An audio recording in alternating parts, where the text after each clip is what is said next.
So this is a really fast video on how to take a giant MP4 file and shrink it down to something that you can use, and I'll show you one that I did and the results I got.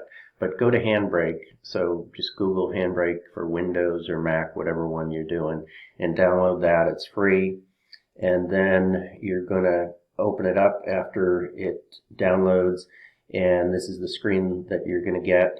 You're going to just look for a file, and you can either drag it over or upload it, and then you're going to go through these settings and usually start on this summary here.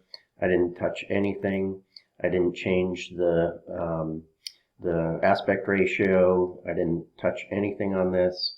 I kept everything on this the same.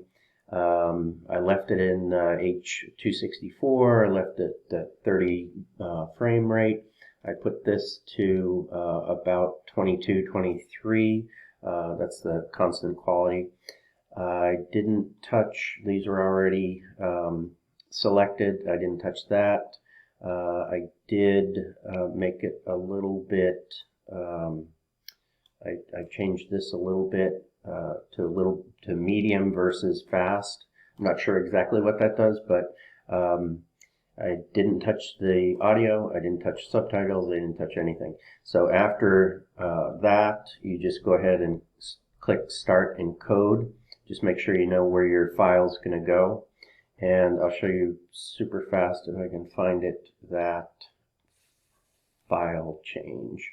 So this was the original file. That's a 5 gigabyte, half-hour video. And it crunched it down to less than a gigabyte. So that was a huge conversion, and the quality was, if I can find it here, was fine. So I couldn't really tell the difference. So that's it.